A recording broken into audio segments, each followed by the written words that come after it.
মনে রেখো ভাই, শেষের দিনে তোমার কর্মফল সাথী হবে। বাবা, এই পৃথিবীতে কর্মফল কাউকে ছাড়বে না। না ছেড়েছে মহাভারতে পিতামহ ভীষ্মকে। যে পিতামহ ভীষ্মের ইচ্ছা মৃত্যু ছিল। ভালো করে ভেবে দেখেন, যারা মহাভারত জ্ঞানী, যারা রামায়ণ পড়েন, মহাভারত পড়েন, ভীষ্মের মতো ব্যক্তি 58টা দিন সরসজ্জায়, একটা দুটো দিন নয়। তাহলে যে ভীষ্ম সারা জীবন ব্রহ্মচর্য পালন করলো, সংসারের থেকেও সংসারের কাদা গায়ে লাগেনি, নিজে সংসার করেনি, কিন্তু বাবা কাঁধে কোলে পিঠে করে ছেলে পুলেদের মানুষ করলো। সেই পিতামহ ভীষ্ম 58টা দিন সরসজ্জায় পড়েছিল। ছেড়েছে বাবা কর্মফল? ছাড়েনি। তাহলে আপনারাই বিচার করে দেখেন, ত্রেতা যুগে রঘুপতি রামচন্দ্রকে সরযূ নদীর জলে প্রাণ ত্যাগ করতে হলো। ভগবান কৃষ্ণচন্দ্রকে 125 বছর বয়সে জরা ব্যাধির তীরে দেহ ত্যাগ করতে হলো। আমার চৈতন্য মহাপ্রভুকে 48 বছর বয়সে দেহ সম্বরণ করতে হলো। তাহলে এই জগতে সংসারী বাবা ভগবানকে কর্ম ছাড়েনি, আর আপনারা আমরা তো তুচ্ছ, আমাদের ছেড়ে দেবে মনে করেছো? তাহলে শেষের দিনে আমাদের কর্ম যাবে। কতদিন তুমি ধর্ম কাজে যুক্ত আছো, কতদিন তুমি সাধু সঙ্গ করলে, কতদিন গুরু চরণ আশ্রয় করলে, কতদিন যাবত তুমি একাদশীর উপবাস করছো, কতদিন তুমি ওই সনাতন ধর্মের মানুষ হয়ে সনাতন ধর্মটাকে বজায় রাখতে চেয়েছো। এই ভালো ভালো কর্ম আমাদের সাথে যাবে। তবে মা, আমি মৌমিতা, আমার একটা গ্যারান্টি আছে, আর একজন আমাদের সাথী হবে। তবে জানি না আপনাদের উস্তি এলাকায় নিয়ম আছে কিনা, তবে আমার আধারমানিকে নিয়ম আছে। রাধে, কি জানো তো, মানুষের মৃত্যুর পর সাথে কিছু দাও বা না দাও, দুটো জিনিস ভাড়া করতে হয়। বলো তো দুটো জিনিস কি? এক হলো খোল, আর এক হলো করতাল। আর পিছনে দেহটাকে নিয়ে যখন বের করবে বলবে না, বলো হরি হরি বল, বলো হরি হরি বল। কি গো মা, তোমাদের এলাকায় হয় তো? এখানেও হয়। তাহলে এই জায়গাটাই বিচার করে দেখেন, লাখ লাখ টাকা খরচা করে দুর্গা পূজা হলো, লাখ লাখ টাকা খরচা করে কালী পুজো হলো, লক্ষ্মী পূজা হলো, এত এত পূজা অর্চনা করে বাবা, পূজা ভালো হয়। আর যেদিন বিসর্জন হয়, ধুমধাড়াক্কা ডিজে বাজনা, মানে এমন ডিজে বাজনা বাজে বাবা, এমন ডিজে বাজবে বাবা যেন হার্ট ব্লক হয়ে যাবে, এমন নাচানাচি হয়।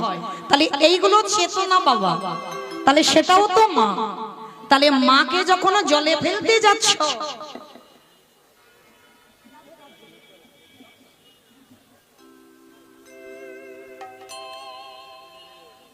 উলুধ্বনি উলুধ্বনি।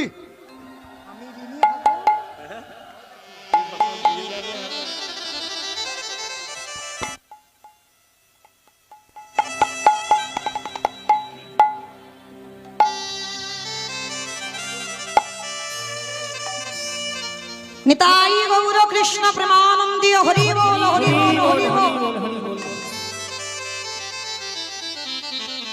তালি বাবা, এই জগতের সংসারের শেষের দিনে যেদিন আমরা ঠাকুর বিসর্জনে যাচ্ছি, লরিতে করে ডিজে বাজনা, আর যেদিন আমাদের দেহটা বিসর্জন হবে সেদিন কি বাবা লরিতে করে একটা ডিজে বাজালে হতো না? হওয়ালে হতো। তাহলে হওয়াচ্ছি না কেন? এই জায়গায় চৈতন্য মহাপ্রভু শিক্ষা দিলেন, ওরে কলির জি, ভালো করে পিছনে চেয়ে দেয়, এলি খালি হাতে যাচ্ছিস খালি হাতে, যতই আমারে আমারে করে মরিস না কেন, শেষের দিনে কেউ তোর সঙ্গী হবে না। তাহলে সাথী হবে কর্মফল, আর কে সাথে যাবে? যাত্রা, নাটক, ফাংশন, থিয়েটার কিছু যাবে না। যাবে কে? এই হরি নামে যাবে।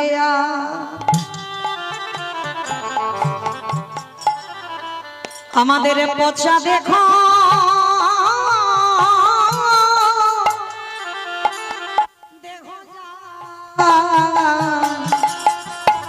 যাবে, যেদিন তুমি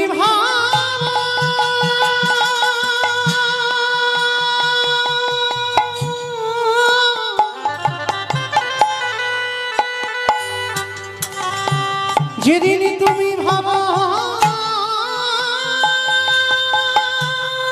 বাবা বাবা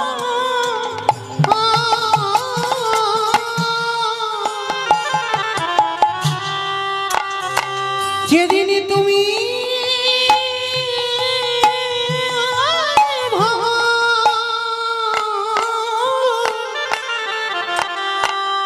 ওই ভাব পাটে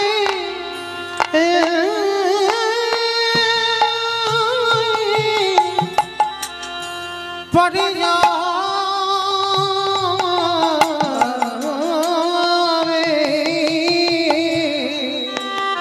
সেই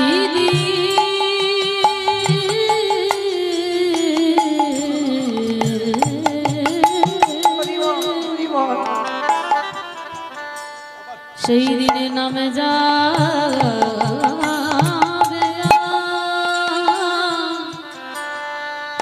এই পচা দেহ ও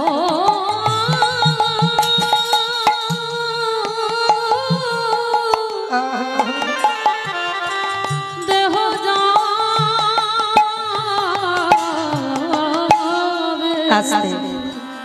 তাহলে চলেন আজকের আমরা সবাই যাব শ্রীধাম নদিয়া নবদ্বীপ ধাম। কিমাইরা নদিয়াতে না গেলে বাবা কীর্তন হবে না। সে যত বড় বড় কীর্তনীয় আসুক না কেন, নদিয়ায় যদি আমার গৌরকে ডাকা না হয় কীর্তন হবে না। কেন না, সংকীর্তন পিতা শ্রীকৃষ্ণ চৈতন্য, সংকীর্তন যজ্ঞে তারে যেই ভজে সেই বড় ধন্য। তাহলে যাতে আমাদের সবার মঙ্গল হয়, মঙ্গলের জন্য চলেন একটু নদিয়ায় যাব। কি মাইরা সবাই নদিয়ায় যাবেন তো? সবাই যাবেন? বাহ, চলো একটু ঘুরে আসি। তবে দেহগুলো নিয়ে রাত্রিবেলা যাব না, দেহ থাক, মনগুলো নিয়ে যাব সুরধনী গঙ্গায়। আর সুরধনী গঙ্গায় গিয়ে দেখব সত্যতে নারায়ণ, ত্রেতাতে রাম, দ্বাপরে কৃষ্ণ, কলিতে হলো গৌরাঙ্গ।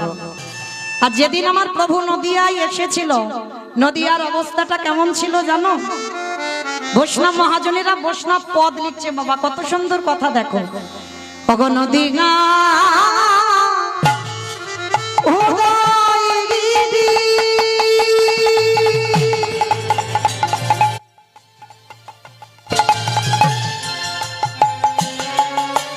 পূর্ণ চন্দ্র গৌর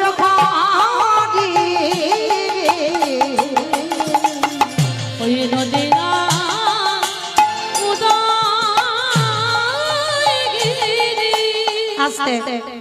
আগে একটু কথা বলেনি মা, ঝগড়া করতে গেলে প্রথমে করে নেওয়া ভালো, আর মাঝ রাস্তায় গিয়ে তো মারামারি হয়ে যাবে। তাহলে আগে করে নি। এই কীর্তন শুনতে গেলে আমার প্রভুর জন্য একটু কাজকর্ম করতে হয়। আর বিশেষ করে আপনারা জানেন তো, এখনো কিন্তু দামোদর ব্রতর মাসে বসে আছে, বড় ধন্যাতি ধন্য মাস। তাহলে এই ধন্যাতি ধন্য মাসে কীর্তন আসরে বসে প্রভুর জন্য কর্ম করব। সে কর্মগুলো কেমন হবে? বসে বসে ঘুমাতে হবে? আজকে শেষ দিন, কালকে থেকে কেউ জ্বালাবে না। তাহলে আজকের ঘুমাবে না। তিনটে ধ্বনি, শঙ্কর ধ্বনি, উলুর ধ্বনি। আর যাদের যাদের হাতগুলো এসেছে না, আজকের হাত এসেছে, কারণ আজকের ওই যে খিচুড়ি প্রসাদ আছে, আজ এসেছে। কই দেখি যাদের যাদের হাত এসেছে একবার দেখাও। নিতাই গৌর প্রেমানন্দে হরি হরি বল হরি বল। বেশ, কই দেখি এবার একটু উলুর ধ্বনি দিয়ে দেখান দেখি। আজ নদী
পূর্ণ চন্দ্র গৌর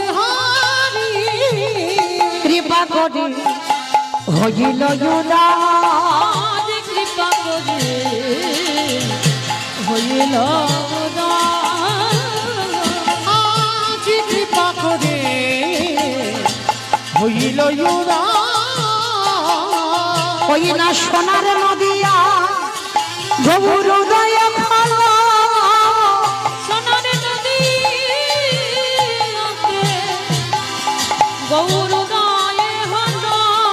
ওই না রাধা প্রেমে আস্বাদিতে নদিয়াতে উদয় হলো। এই গলির জীবে উদ্ধারিতে নদিয়াতে উদয় মুখে জয় রাধে শ্রী রাধে বলে। নদিয়াতে উদয় হলো। নিতাই গৌর হরি। নদিয়াতে উদয় হলো। নদিয়াতে উদয় হলো। আজ কৃপা করে হইল আস্তে।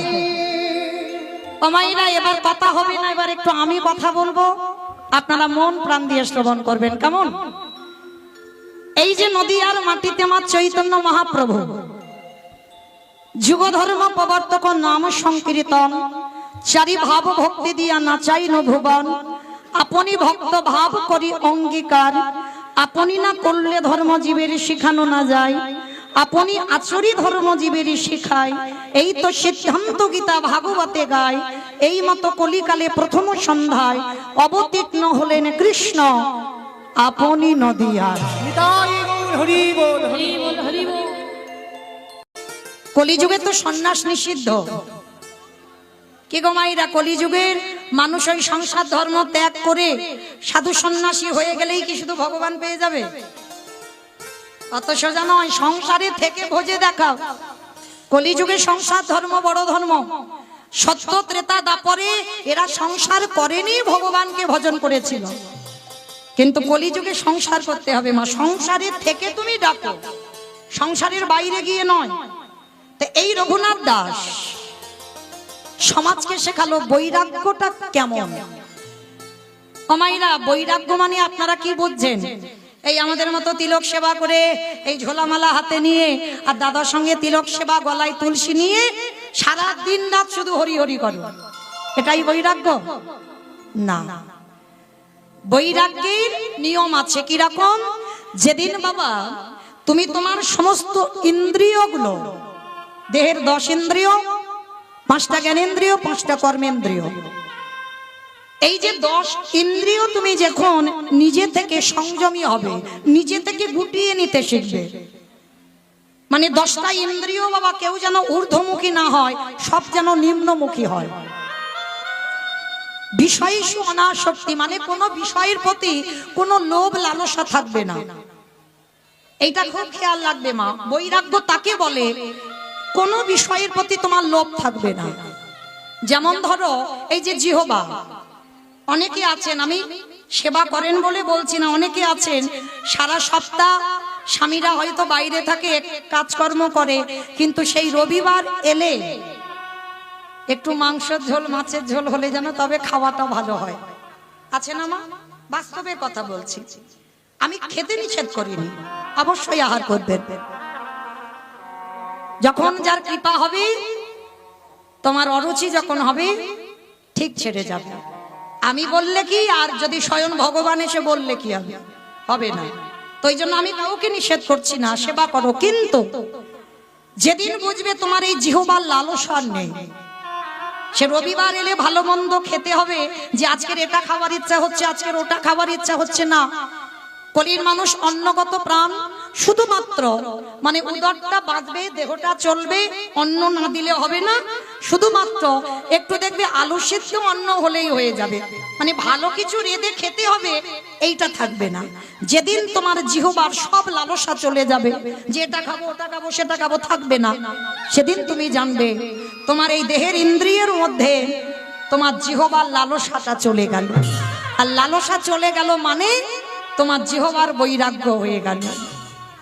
যেদিন তোমার কান কোনো আজে বাজে কথা শুনবে না, হাজার লোক হাজার কথা বলে বেড়ায়, কত কটু কথা রটে বেড়ায়, সেদিকে তোমার কান যাবে না।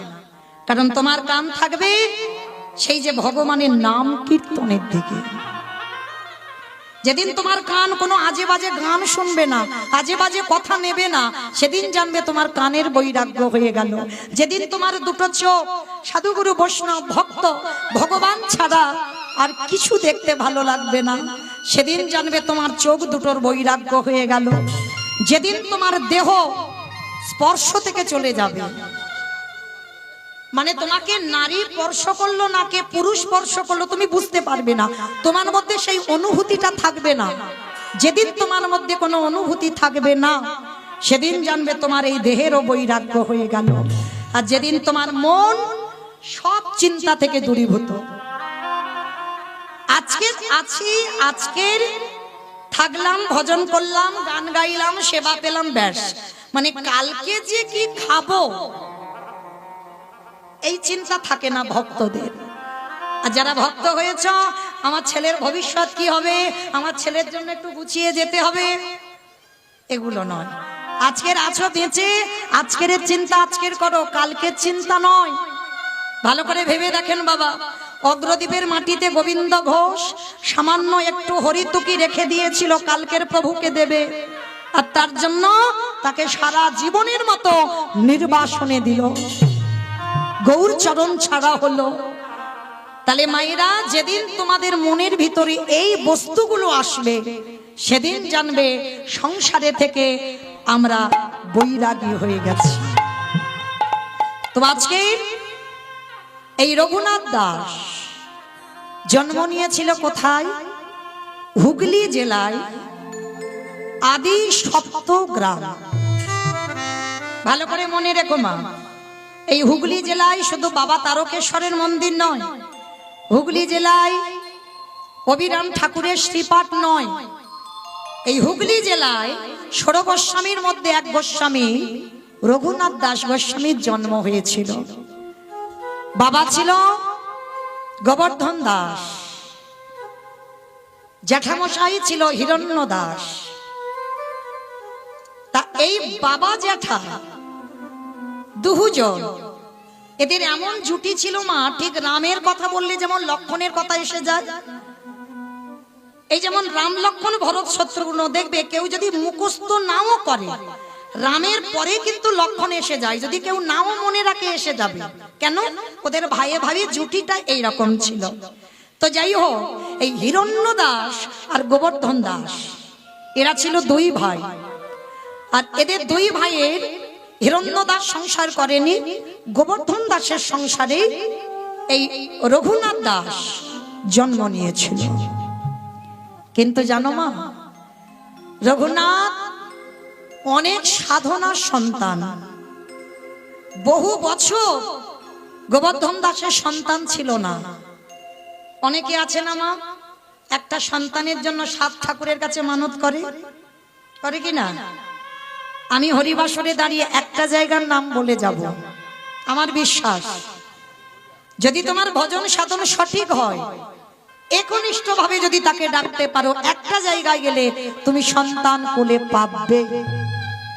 জায়গাটা হলো উত্তরপ্রদেশ, রাধা কুণ্ডের তীর,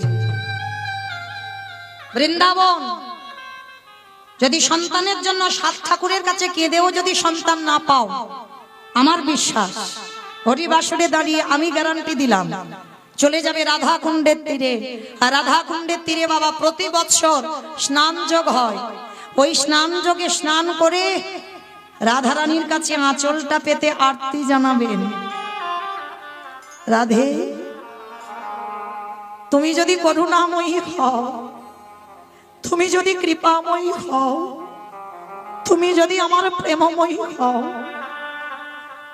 শুধুমাত্র আমার জন্য নয়, আমার বংশে রাধে তোমার সেবা করবার জন্য আমার বংশে একটা প্রদীপ পাঠিও। এইভাবে যদি কেউ ভিখারির মতো আঁচল পেতে আমার রাধা রানীর কাছে চাইতে পারে, আসবেই আসবে বাবা, তার কোল আলো কোলে আমার প্রাণ গোবিন্দ কাউকে পাঠাবে, বিশ্বাস। তো এই রঘুনাথ দাস, এনারই জন্ম হয়েছিল আমার রাধা রানীর কাছে রাধাকুণ্ডের তীরে গিয়ে মানত করে। কিন্তু মায়েরা, রাধা রানীর পাঠানো সন্তান, সে সন্তান কেমন হবে মা? এই জড় জগতের মতো সন্তান হবে কি গো মা? আমরা তো চাইতে জানি না গো। বললে হবে এখনকার সমাজে একটা নেতাজি হয় না কেন, একটা বিবেকানন্দ হয় না কেন, একটা রবীন্দ্রনাথ হয় না কেন? কারণ আমরা তো চাইতে জানি না। আমি আমার মায়েদের কথা বলছি, আমিও একটা নারী। আমরা কোনোদিন স্বামীর কাছে চেয়েছি স্বামী আমার একটা কৃষ্ণ বলা সন্তান দাও? বারের জ্ঞান নেই, সময়ের জ্ঞান নেই, তিথির জ্ঞান নেই, কোনো কিছুর জ্ঞান নেই। জানি না বাবা কি করে সাধনা করে স্বামীর কাছে পুত্র সন্তান চাইব। তাহলে তুমি চাইতে তো আগে শিখবে, তারপরে তো তুমি একটা কৃষ্ণ ভক্ত সন্তানের মা হবে। আর তুমি যদি সারা জীবন চাইতে না শিখলে তাহলে তুমি কি করে একটা ভক্তের মা হবে? এইগুলো শেখাতে হয়, এগুলো জানতে হয়। যদি বলেন বাবা এটা আমার কথা নয়, আমি বলছি না, আমার একটা কথা বিশ্বাস করতে হবে না, কিন্তু গ্রন্থ জানো, কশ্যপ মুনি নামে এক মুনি ছিল, ভালো করে শুনবেন। এই কশ্যপ মুনি 17টা স্ত্রী ছিল, একটা নয় দুটো নয়, 17টা স্ত্রী। আর 17টা স্ত্রীর মধ্যে মাত্র 4টি ছিল পাডরানী, দিতি, অদিতি, কদ্রু, বিনতা। ভালো করে শুনে নাও মা, কেন আমরা ভালো ছেলের মা হতে পারি না? কেন আমাদের ছেলেগুলো অসৎ হয়? কেন ছেলেগুলো অসৎ পথে যায়? শুনে নাও। তো এই 4 জন রানী, দিতি, অদিতি, কদ্রু, বিনতা, 4 জন রানীকে রেখে কশ্যপ মুনি তপস্যায় গিয়েছিল 12 বৎসর। আর 12 বৎসর যখন তপস্যা করছিল, 4টে রানী ঘরে বসে বসে কান্নাকাটি বাঁধিয়ে দিয়েছে। কেন কাঁদছে? দেখবেন মা, একটা নারী জীবনে যদি সব সুখ থাকে, যদি একটা সুখ না থাকে, সে সারা জীবন কাঁদে। বলো তো কি? মোবাইল, সন্তানের সুখ, এটা লাগে না। ও তুমি রাজরানী করে রাখলেও জনম দুঃখী মাকে কাঁদতে হয়। ভালো করে বিচার করে দেখেন মা, কশ্যপ মুনি ফিরে এসে 4 জন রানীকে ডেকেছে, বড় রানী, মেজ রানী, সেজ রানী, ছোট রানী, এদিকে এসো। কি হয়েছে তোমাদের? টাকা পয়সা ঘর বাড়ির কিছু অভাব রাখিনি, 4 জনে কাঁদছো কেন বসে বসে? তোমরা জানো তোমরা যদি কাঁদো আমার 12 বছর তপস্যা বিফল হয়ে যাচ্ছে। স্বামী, আমরা এমনি এমনি কাঁদছি না, আমরা 4 জনের সন্তানের মা হতে চাই। বাহ, এই আশা। ঠিক আছে যাও, তবে শোনো, আমি তো যোগী পুরুষ, আমি সাধক, আমি কারোর ঔরসজাত সন্তান দিতে পারবো না। আমার আশীর্বাদে তোমরা 4 জনে মা হবে। 4 জন স্নান করে এসেছে। প্রথমে বড় রানীকে ডেকেছে, বড় রানী ছিল অদিতি। ডাক দিয়েছে, বড় রানী এদিকে এসো, বলো তুমি কেমন সন্তান চাও? বড় রানী বলে উঠলো, স্বামী, সন্তান যদি দিতে হয় আমার এমন সন্তান দিও যে সন্তানের জন্য যেন আমার জগৎ জোড়ার নাম ডাক হয়। যেই না বলেছে জগৎ জোড়ার নাম ডাক হয়, সঙ্গে সঙ্গে কশ্যপ মুনি মাথায় হাত দিয়ে বলল, তথাস্তু, তোমার গর্ভে যারা আসবে তারা সবাই হবে স্বর্গে দেবতা। দেবতাদের মায়ের নাম হলো অদিতি। তাহলে বড় রানী হয়ে গেল। মেজ রানী এদিকে এসো। আমার এক নারী আর এক নারীকে হিংসে করে, এটা বাস্তব, দেখবেন। এইবার মেজ রানীকে যেই না ডেকেছে, মেজ রানীটার নাম হলো দিতি। অদিতি এদিকে এসো। সে তো মা যেন রণচণ্ডী হয়ে আছে, মানে বড় দিদিটা আগে দিয়ে দিয়েছে। বলো অদিতি, তোমার কেমন সন্তান চাই? আমি আর কি নেব বলো? তুমি তো বড় দিদিটা মাথাটা দিয়ে দিলে, আমার ভাগে আর কিছু আছে? আরে বাবা, তুমি রাগারাগি করছো কেন? আমি তো বললাম যে যেমন ছেলে চাইবে তাকে তেমন ছেলে দেব। বলো তুমি কেমন চাও? ঠিক আছে, আমার যদি গর্ভে সন্তান দিতে হয় এমন সন্তান দাও যেন বড় দিদির ছেলে থেকে আমার ছেলেরা দ্বিগুণ শক্তিশালী হয়। যেই না কথাটা বলেছে, কশ্যপ মুনি চমকে উঠেছে। ওমা, তুমি এক নারীর হিংসায় জর্জরিত হয়ে বলশালী ছেলে চাইছো? হ্যাঁ, আমার ওই রকম ছেলে লাগবে। তথাস্তু, যেমন চেয়েছো আমি তেমন দেব, কথা দিলাম। তোমার গর্ভে যারা আসবে সবাই হবে স্বর্গে অসুর। ওই যে মহালয়ের সময় ওই যে অসুরা দেবতাদের ঝগড়াঝাটি দেখো না, এরা অন্য কেউ নয়, সব ভাই ভাই। মাগুলো আলাদা, বাবাগুলো সব একটাই। তাহলে এই জায়গাটা আমার মায়েরা খুব ভালো করে মন দিয়ে শোনো। তাহলে গন্ডগোলটা কি বাবা বাবার হচ্ছে? গন্ডগোল কাদের? আমাদের চাওয়ার গন্ডগোল। যেরকম চাইবে তুমি তো তেমন ছেলে পাবে। বড়দিদি চাইলো কি আমার নাম যশ হোক, তেমন ছেলে দিল। আর মেজ দিদি চাইলো কি আমার ছেলেরা শক্তিশালী হোক, তেমন চাইলো। এইবার সেজরানি এমনি তো 3 নম্বর, সে তো রেগে যেন রণচণ্ডীর উপরে হয়ে আছে। মাথার কেশ এলিয়ে দিয়েছে, পরনের বসনটা লুটছে। আর স্বামী কশ্যপমুনি ডাক দিল, ও সেজরানি এদিকে এসো, এদিকে এসো। আমার কি যেন নাম বললাম, সে আমি গুলি ফেলেছি। কি বললাম? কদ্রু। বেশ, কদ্রুমা। তাহলে কদ্রুমাকে ডেকেছে। কদ্রুমা তো রণচণ্ডী হয়েছে, বলো কি চাও? আরে বাবা আমি চাইবো কেন, তুমি তো চাইবে। তুমি বললে সন্তানের মা হবে, আমি আর কি করে হব? বড় দিদি ভালো নিয়ে নিল, মেজ দিদি ভালো নিয়ে নিল, আমার ভাগে আর কিছু আছে? আরে বাবা তুমি এত রাগারাগি করছো কেন? বলো না তুমি কেমন ছেলে চাও। আমি তো কথা দিয়েছি যে যেমন চাইবে তাকে তেমন দেব। ঠিক আছে, তাহলে একান্ত যদি আমার গর্ভে দিতে চাও দাও। ওই বড় দিদি নয়, মেজ দিদি নয়, ওদের দুজনের শুধু ছেলে নয়, গোটা পৃথিবীর মানুষ যেন আমার ছেলেকে দেখে ভয়ে থরথর করে কাঁপে।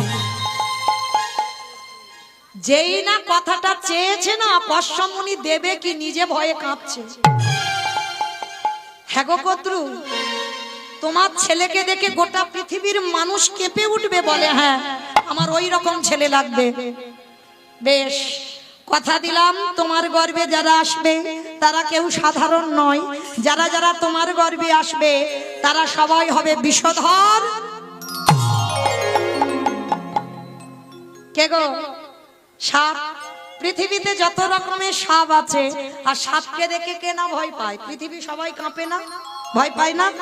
তাহলে কদ্রুমার গর্ভে যারা এলো, পৃথিবীর যত রকমের সাপ ওই কদ্রু মায়ের গর্ভে। তাহলে বড় রানী, সেজরানী, মেজরানী হয়ে গেল, মানে 3 নম্বর হয়ে গেল। এইবার ছোট রানীটা যেন কি বললাম, কি বললাম? বিনতা। এইবারটা শোনো, ছোটটার নাম হচ্ছে বিনতা। আর দেখবেন অনেকের একটু আদর করে নাম ছোট করে ডাকে না।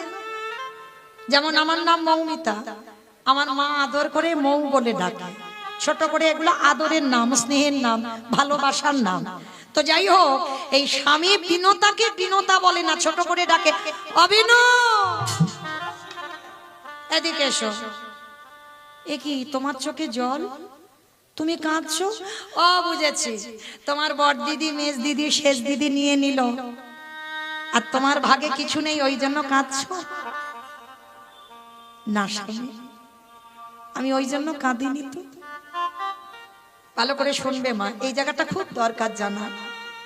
নারী আমরা সবাই, এখানে অনেকে আমরা নারী, আমিও একজন নারী, কিন্তু সবার স্বভাব, চরিত্র, ব্যবহার, চলাফেরা কি এক হবে? কখনো এক হবে না। তো আজকে 3 জনের চরিত্র শুনলেন, এবার 4 জনের জায়গাটা দেখেন। স্বামী ডাক দিয়েছে, অবিন আমার কাছে এসো। বলো তো দেখি, তুমি চোখের জল মোছো, বলো তুমি কেমন ছেলে চাও? আমি জানি তুমি ভয় পাচ্ছ, বড় দিদি, মেজ দিদি, শেষ দিদি নিল, আর তুমি ছোট, তোমার ভাগে ভালো কিছু নেই, ওই জন্য কাঁদছো। না স্বামী, তাহলে কেন কাঁদছো? বলো তুমি কেমন সন্তান চাও? মাথাটা নিচু করেছে, গলদেশে কাপড় দিয়ে আঁচলটা পেতেছে। স্বামী, আমি তোমার কাছে চাইব, কিন্তু কথা দাও, আমি যেমন সন্তান চাইবো তুমি আমায় দেবে, আরে বাবা আমি বললাম তো তোমার বড় দিদিদের দিলাম, মেজ দিদির দিলাম, শেষ দিদির দিলাম, আর তোমার দেবো না? বলো কেমন না, ওরকম করে নয়। তুমি একবার আমার মাথা ছুঁয়ে বলো যে আমি যেমন ছেলে চাইবো তেমন দেবে। আরে বাবা মাথা ছোঁয়ার কি আছে, আমি তো বললাম দেব। আচ্ছা ঠিক আছে, তবু যখন বলছো আমি মাথা ছুঁয়ে বললাম, তুমি যেমন সন্তান চাইবে তেমন দেব। বলো। গলদেশে বসনে দিয়ে স্বামীর চরণে প্রণাম করে চাওয়াটা দেখেন। আগে তিনজন চেয়েছে, আর এর চাওয়াটা দেখেন। আঁচলটা স্বামীর চরণে পেতে দিয়ে বলল, স্বামী গো তোমার কাছে আমি বড় দিদির মতো সন্তান চাই না, মেজ দিদির মতো সন্তান চাই না, ওই সেজ দিদির মতো সন্তান চাই না। সত্যি যদি আমাকে কিছু দিতে চাও, আমার গর্ভে তুমি একটাই সন্তান দিও। তবে মনে রেখো যে সন্তানে তুমি আমার গর্ভে দান করবে, যেদিন আমার নিদানের সময় হবে, যেদিন আমার চাচা জানা বাসির দোলায় নিয়ে যাবে, তুমি এমন সন্তান আমার গর্ভে দান করো, সে যেন কৃষ্ণ কৃষ্ণ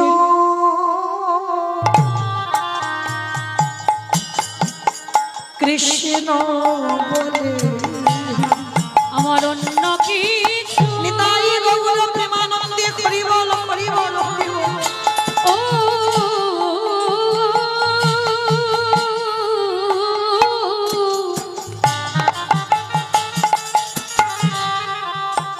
অন্য কিছু চাহি না গো, সে যেন কৃষ্ণ কৃষ্ণ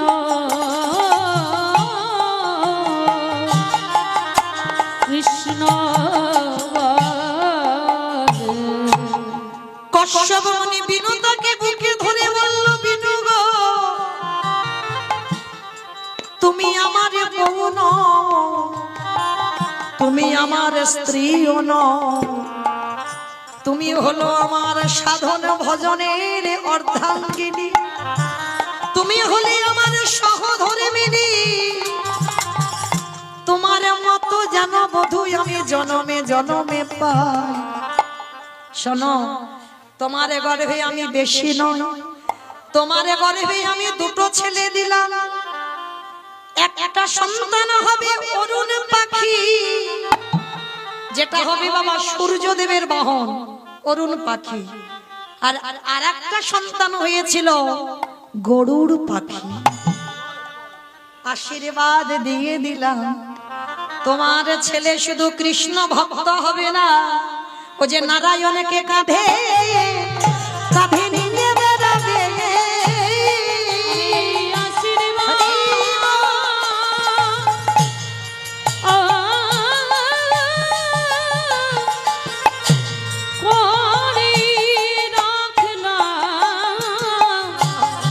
নারায়ণকে কাঁধে করে বেড়াবে। আস্তে। তাহলে যারা যারা মা শুনলেন মন প্রাণ দিয়ে, সত্যি করে বলো তো 10 মাসটা ছেলের কি দরকার আছে? একটা ছেলে যদি ছেলের মতো ছেলে হয়, তবে এই কৃষ্ণ ভক্ত জগতে বড় দুর্লভ। ভগবানের কাছে প্রার্থনা করবে যেন আমার কৃষ্ণ বলা পাখি হয়। তো আজকে লীলাতে বাবা গোবর্ধন দাস আর হিরণ্য দাস, এরা বাবা জ্যাঠা রাধা কুণ্ডের তীরে মানত করে আমার রঘুনাথ দাসকে পেয়েছিল। কিন্তু জানো মা, রঘুনাথ ছোটবেলা থেকে বৈরাগ্য ভাব, সর্বদা কৃষ্ণ নামে ভেসে থাকে। যেখানে বাবা রাস্তা দিয়ে যদি কোনোদিন ওই সাধুগুরু বৈষ্ণব দেখে, ওই রঘুনাথ কি করে, ওই ঘর থেকে ছুটে পালায় তাদের সঙ্গে। আবার দাঁড়ি প্রহরীরা আবার ছেলেকে ধরে নিয়ে বাড়িতে আসে। এইভাবে চলতে চলতে রঘুনাথের বয়স দাঁড়ালো 5 বছর। এবার 5 বছরের ছেলেকে তো আগেকার দিনে বাবা গুরু আশ্রমে পাঠানো হতো, এখনকার দিনে বাবা যেমন স্কুলে যাতায়াত করে তখনকার দিনে নয়, তখনকার দিনে গুরু আশ্রমে থেকে পড়াশোনা হতো। এখন যেমন আমরা ওই বোর্ডিং এ রাখি না ছেলে মেয়েদের, ঠিক ওই রকমই ব্যবস্থা ছিল। তো রঘুনাথ 5 বছর হয়েছে, বাবা জ্যাঠা দুজনে মিলে নিয়ে গেছে বলদেব আচার্যের কাছে, যার কাছে বিদ্যা অভ্যাস করবে, শাস্ত্র পাঠ শিখবে। তা যেই না রঘুনাথকে নিয়ে গেছে বাবা, বলদেব আচার্য বলে উঠলেন, শোনো হিরণ্য, শোনো গোবর্ধন, বাবা ভালোই ভালোই বলছি, তোমাদের বড় লোকেদের ছেলের একটু খামখেয়ালি স্বভাব, ওকে আমি এখানে রাখতে পারবো না, তোমরা ভালোই ভালোই বলছি ওকে নিয়ে বাড়িতে যাও। কখন বলতে কি করে ফেলবে বাবা, আমি ওকে সামলাতে পারবো না। গোবর্ধন আর হিরণ্য বলছে, গুরুদেব আপনি জানেন না আমার রঘুনাথের চরিত্র, আপনি জানেন না। 1 সপ্তাহ রাখি,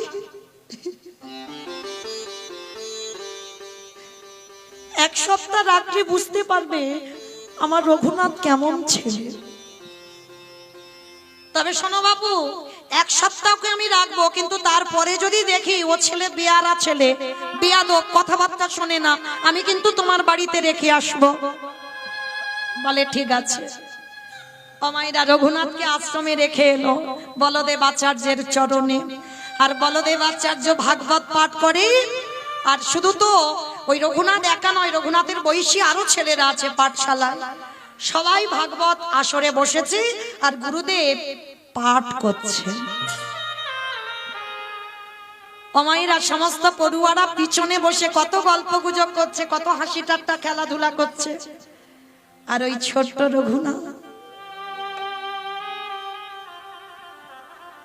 একেবারে গুরুদেবের সামনে বসেছে। গুরুদেবের সামনে বসে নয়ন জলে বুকটা ভেসে যাচ্ছে। গুরুদেব পাঠ করতে করতে ভাগবতটা রেখে রঘুনাথের কাছে গিয়ে বলছে, রঘুনাথ, এই বাবা কি হয়েছে রে বাবা, তুই এমন করে সামনে অনেকক্ষণ ধরে দেখছি তুই কাঁদছিস।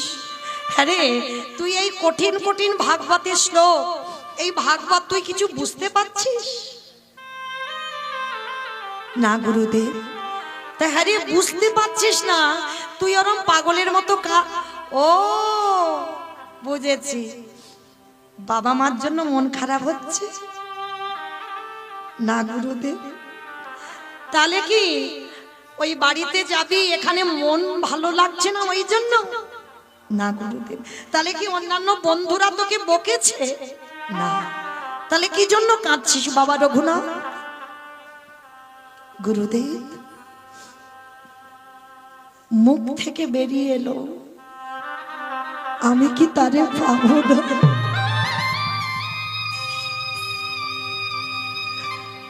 বলো না গুরুদেব, আমি কি তারে পাবো না? কার কথা বলছিস বাবা তুই?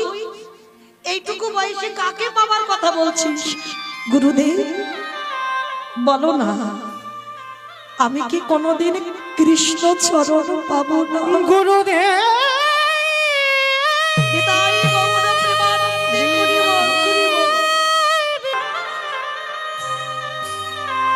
আমি কোথায়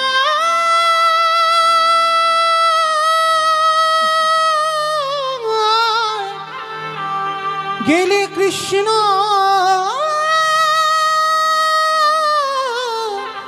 পাবো?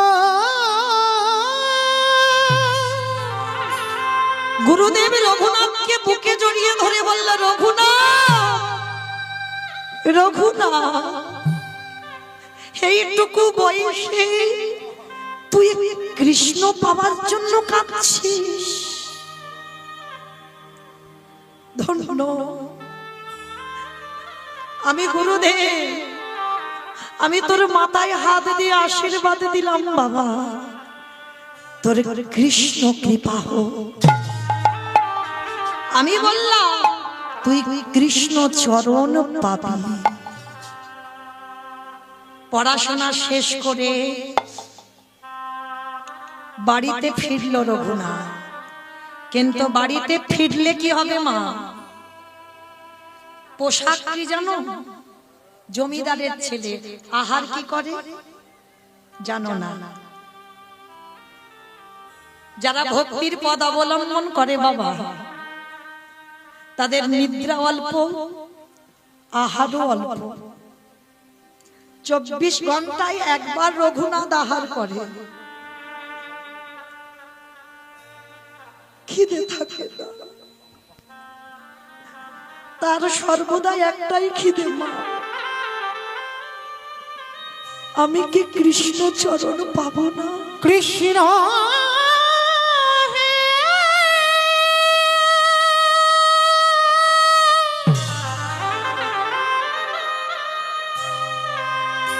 একেবারে দেখা দেখা রে, আমি কি তারে পাবো না? দেখা দে কৃষ্ণ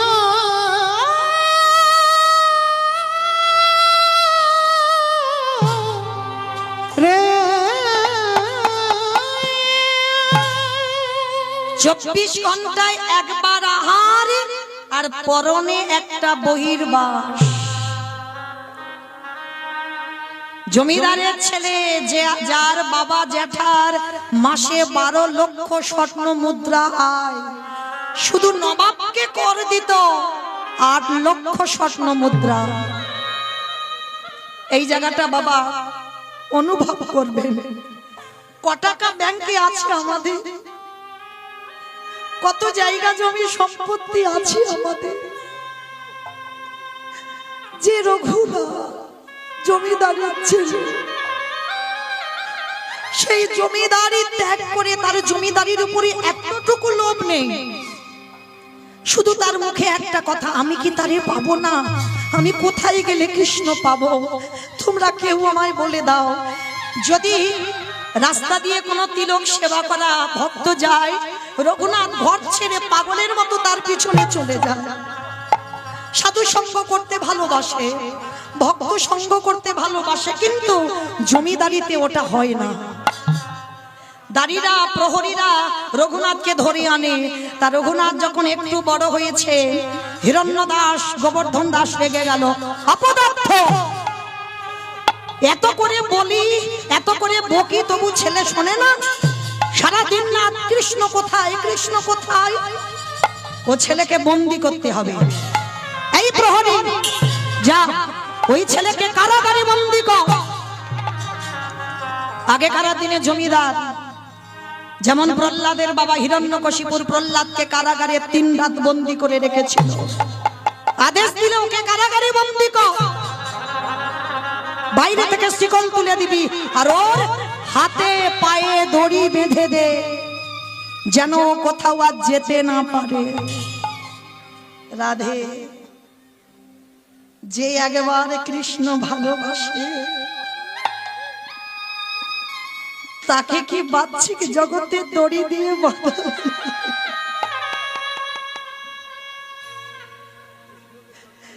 কৃষ্ণ চরণে যে একবার আত্মসমর্পণ করে দেয়, তার বাহ্যিক জগতের কোন দড়িতে আর কেউ বাঁধতে পারে না। রঘুনাথকে যখন দড়ি দিয়ে বেঁধে দিল না, রঘুনাথ হেসে উঠল। ঠিক করেছো, ঠিক করেছো বাবা, ঠিক করেছো। এতদিন আমার ভজন ঠিক হচ্ছিল না, এই যে আমাকে কারাগারে বন্দি করে রাখলে না, এইবার আমি নিরজনে ভজন করতে পারবো। মনে রাখবে বাবা, অনেকে আছে না লোকালয়ে নাম জপ করে, অপরাধ নিও না। যদি কেউ কষ্ট পান, কষ্ট পাওয়ার জন্য বললাম না, এটা নাম নয়। এ তুমি লোক দেখানি নাম করছো। নাম যদি করতে হয় ভিতরের নাম করো। জানালা দরজা বন্ধ করে দাও, কৃষ্ণ প্রতিচ্ছবি নিয়ে একবার আকুল প্রাণে হা কৃষ্ণ প্রাণ কৃষ্ণ বলে কাঁদো। আর কিছু করতে লাগবে না, লোক দেখানির দরকার লাগে না। তো আজকের রঘুনাথের হাতে পায়ে দড়ি বেঁধে দিয়েছে, বাইরে থেকে শিকল তোলা, খেতে দেয়। 1 সপ্তাহ হয়ে গেল মা, রঘুনাথ কিছু খায় না। কি গো মা, অনেকে আমরা কাল একাদশী করেছি, অনেকে আবার আজকের একাদশী করেছি। একদিন একাদশী করলে দ্বাদশীতে যেন শরীর আর চলে না। রঘুনাথ 1 সপ্তাহ কিছু খায়নি, 1 সপ্তাহ অনাহারি অনিদ্রায় সারাদিন শুধু একটাই কথা, কোনো নাম জপ নয়, আমি কি তারে পাবো না। হিরণ্যদাস রেগে গিয়ে জ্যাঠামশাই কারাগারে এসেছে। রঘুনাথ, রঘুনাথ, শুনলাম তুমি নাকি আজকের 1 সপ্তাহ হয়ে গেল কিছু আহার করছো না, কি হয়েছে তোমার? কেন তুমি খাচ্ছ না? তুমি কেন ভুলে যাচ্ছ তুমি জমিদারের ছেলে? আমাদের অবর্তমানে এই জমিদারি দেখভাল করবে কে? কি হয়েছে তোমার বাবা? বলো তুমি আমার কাছে কি চাও? যেই না জ্যাঠামশাই বলেছে কি চাও, সঙ্গে সঙ্গে ওই ছোট্ট ছেলে হাতে পায়ে দড়ি বাঁধা তো রঘুনাথের মাথাটা জ্যাঠামশাই চরণে দিচ্ছে। জেঠু, জেঠু, আমি চাইবো তুমি আমায় দেবে জেঠু, বলো না, আমি যা চাইবো তুমি আমায় দেবে। রঘুনাথ, আমি তোর কষ্ট দেখতে পাচ্ছি না, তোর কষ্ট আমি দেখতে পাচ্ছি। বল বাবা বল, একবার বল তুই আমার কাছে কি চাস। আগে তুমি আমার মাথা ছুঁয়ে বলো, 1 সপ্তাহ যে খাইনি না, ছেলেটার কোনো ক্লান্তি নেই। কারণ কৃষ্ণকে যারা ভালোবাসে তাদের কোনো ক্লান্তি থাকে না। বলো না, বলো না জেঠু, আগে আমার মাথা ছুঁয়ে বলো, আমি চাইলে তুমি আমায় দেবে। দেব, দেব বাবা দেব, কিন্তু তুই কান্না বন্ধ কর, কান্না বন্ধ কর। তবে মনে রেখো জেঠু, তুমি কিন্তু আমায় কথা দিলে আমি যা চাইবো তুমি আমায় দেবে। তাহলে দাও, কৃষ্ণ এনে দাও,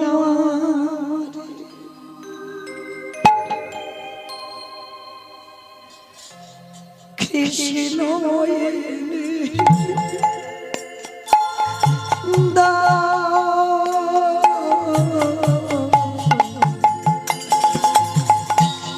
কৃষ্ণ এনে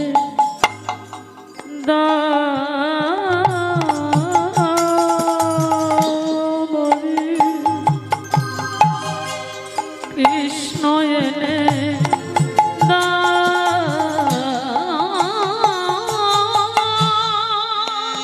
কৃষ্ণ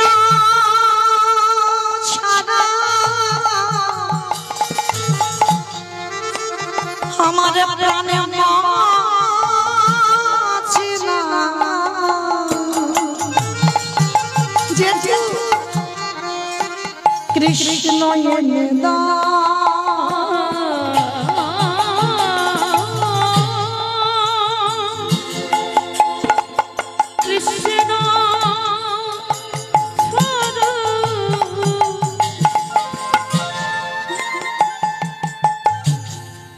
আমার প্রাণে বাঁচে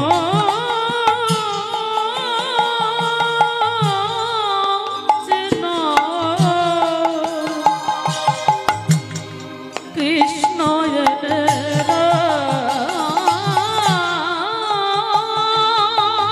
এরা কেউ বোঝে না,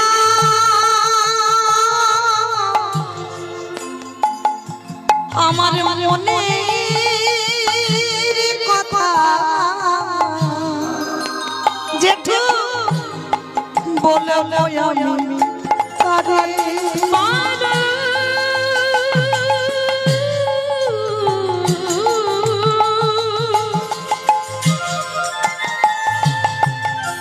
এরা কেউ বোঝে না।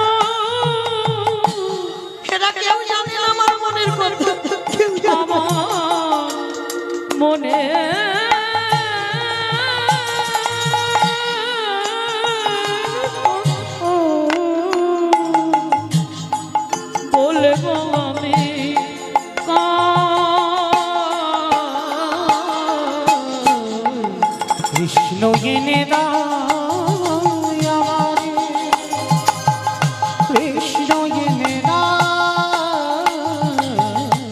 কৃষ্ণ এনে এনে দাও।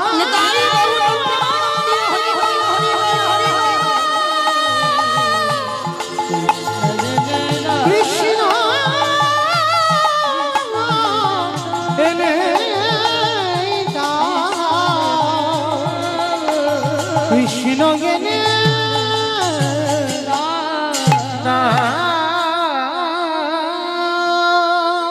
রঘুনাথ রঘুনাথ রঘুনাথ, তুই কৃষ্ণ পাবার জন্য কাঁদছিস। খবর পেল গুরুদেব বলদেব আচার্য, সেই বলদেব আচার্য ছুটে এলো রঘুনাথের কাছে। রঘুনাথ, কৃষ্ণ বলে কাঁদলে কৃষ্ণ পাবি না বাবা, কাঁদতে যদি হয় গৌর বলে কাঁদ।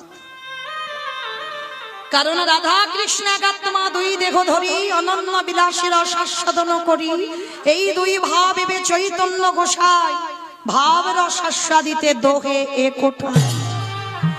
কৃষ্ণ বলে কাঁদলে কৃষ্ণ পাবি না, কারণ সেই রাধা কৃষ্ণ একাত্মা হয়ে কলিতে গৌর হয়েছে। গৌর বলে কাঁদ। গুরুদেব, গৌর বলে কাঁদবো, কোথায় পাবো গৌর? চলে যা নদীয়ার মাটিতে। কথাটা শোনার সঙ্গে বাবা জ্যাঠাকে সঙ্গে নিয়ে রঘুনাথ নবদ্বীপে গেল। কেমন ভাগ্য দেখো, নবদ্বীপে গিয়ে রঘুনাথ খবর পেল আমার নিমাই 24 বছর বয়সে সন্ন্যাস নিল। আভাগা যেদিকে যায়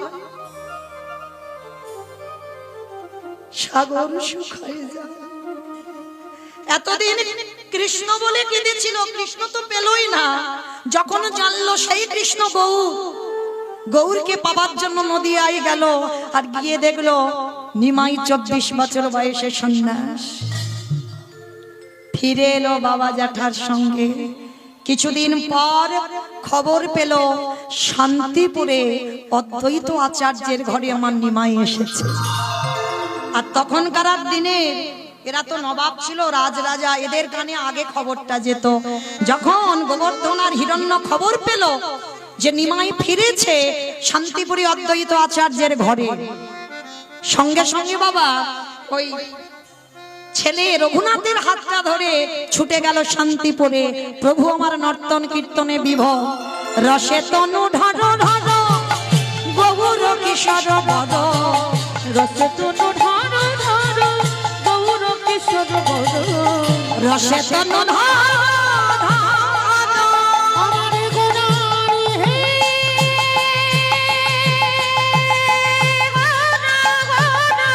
গোনা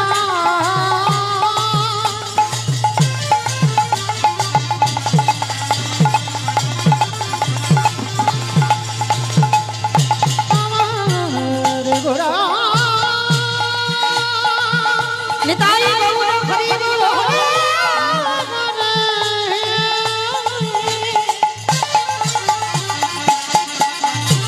আমারে গোনা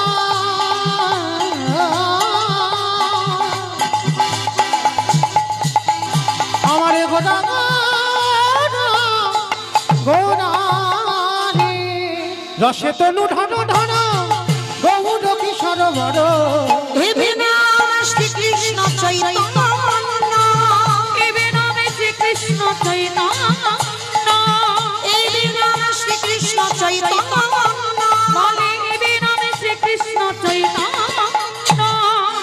এসব নিগুড় কথা কহিতে অন্তরে ব্যথা, শ্রাবণে কথা কহিতে অন্তরে ব্যথা, ভক্ত বিনা নাহি জানে অনন্য। বিনা নাহি জানে আর ভক্ত বিনা নাহি জানি অন্য। ভক্ত বিনা নাহি জানে অন্য। একেবারে রঘুনাথ গিয়ে গৌর চরণে ষষ্ঠাঙ্গে দণ্ডবত। আর যেই না রঘুনাথ গিয়ে একেবারে গৌর চরণে পড়েছে, আরে ধর ধর ধর ধর। পাশে দাঁড়িয়েছিল গদাধর। যেই না দাঁড়িয়েছিল গদাধর, গদাধরকে বলছে, গদাধর যাও আমার প্রসাদী থালা থেকে কৃপা করে ওকে একটু প্রসাদী দিয়ে দাও। মহাপ্রভুর উচ্ছিষ্ট প্রসাদ, যে প্রসাদ পাওয়ার ক্ষমতা সবার হয় না। প্রথম দর্শনে বলল রঘুনাথকে প্রসাদ দাও, উচ্ছিষ্ট প্রসাদ পেল। এক সপ্তাহ প্রভুর চরণে রইল, সেবা পূজা করলো। প্রভু বলল, রঘুনাথ এবার আমি যাব, আমি আমার জায়গায় ফিরবো, জগন্নাথ ধাম শ্রীক্ষেত্র লীলাচল। তুমি কাজ করো, তুমি সংসারে ফিরে যাও। না না প্রভু না, আমি তো সংসারে যাব বলে আমি তো তোমার চরণে আসিনি গো। এই ছেলে, এখনো তো সে সময় হয়নি। কি বাবা, সময় যতদিন না হয় গৌর চরণে যাওয়া যায়? রঘুনাথ বিরক্ত করো না, বারবার বলছি, বাবা মা পড়াশোনা শিখিয়েছে, পড়াশোনা করেছো, বাবা মার জমিদারি দেখভাল করো, সেটাই তোমার জন্য ভালো হবে। না প্রভু, আমি ওই জমিদারি, আবার কথা বলে, মর্কট বৈরাগ্য ধারণ করবে না রঘুনাথ, লোক দেখানি বৈরাগ্য পালন করবে না। যেদিন প্রকৃত বৈরাগ্য আসবে সেদিন আমার কাছে আসবে, তার আগে নয়। আর তোমাকে আমার কাছে আসতে হবে না, আমি তোমাকে আমার কাছে আনবো। এখন আমি তোমার আদেশ দিলাম, তুমি ফিরে যাও, তুমি তোমার সংসারে। প্রভুর আদেশ মতো আমার রঘুনাথ গঙ্গা পার হয়ে আজকের আসছে নিজ ঘরে আদি সপ্তগ্রাম। তো গঙ্গায় পার হতে হতে বাবা হঠাৎ দেখলো, ওরে বাবা কত লোকজন, কেন কত লোকজন কি করে হলো? মনে মনে ভাবছে, দাঁড়াও একবার দেখি তো গিয়ে কি হচ্ছে। যেই না রঘুনাথ নেমেছে, আর রঘুনাথ নামার সঙ্গে সঙ্গে ওইখানে আমার নিতাই চাঁদ দাঁড়িয়েছিল না, নিতাই চাঁদ বলে উঠলেন, আরে চোর চোর চোর চোর। সবাই রঘুনাথকে দেখে বলছে চোর চোর চোর চোর।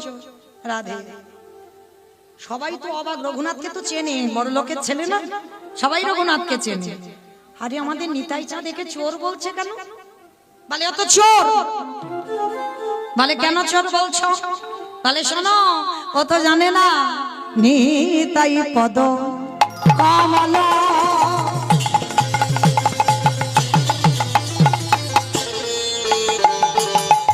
কোটি চন্দ্র সুশীতলা, নিতাই পদ কমলা, কোটি চন্দ্র সুশীতল, যে ছায়া জগত জুড়া, ছায়া দে ছায়া জগত জুড়া। বলি হেন নিতাই বীরের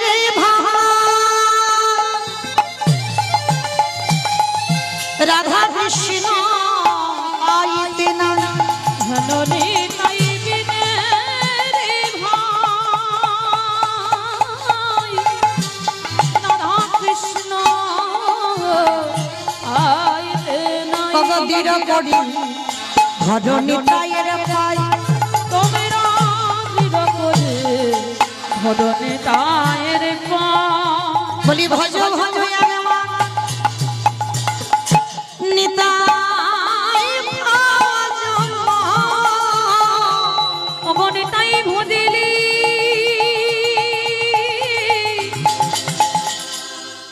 গৌর পাবে, একেবারে ভজ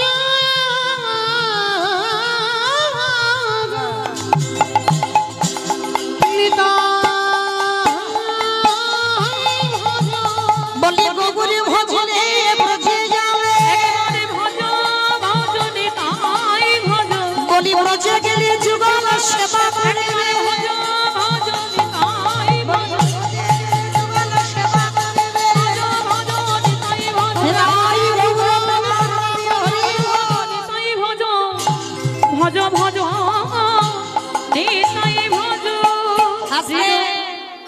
আজকে সেই যে নিতাই চাঁদ বলছে ও চোর, বলে কেন? আগে নিতাই না ভোজে আগে গৌরচরণে গেছে, তাহলে চোর নয়? ওই জন্য ওকে দণ্ড দেওয়া হবে। জায়গাটা কি হলো? জায়গাটার নাম হলো মা পানিহাটি। এই পানিহাটি নাম শোনেননি অনেকে? যেখানে চিরা দধির মহোৎসব হয়। এই দণ্ডটা কে দিয়েছিল? আমার নিতাই চাঁদ আমার রঘুনাথ দাস গোস্বামীকে দিয়েছিল। কেন? এই যে আগে আমার নিতাই না ভোজে আগে গৌরচরণে গেছে, যার জন্য নিতাই চাঁদ বলল দণ্ড দেওয়া হবে। কি না, এই পানিহাটির মেলাতে যত যত ভক্ত আছে সবাইকে চিড়ে দধি খাওয়াতে হবে। এইবার চিড়ে দধির ব্যবস্থা করা হলো।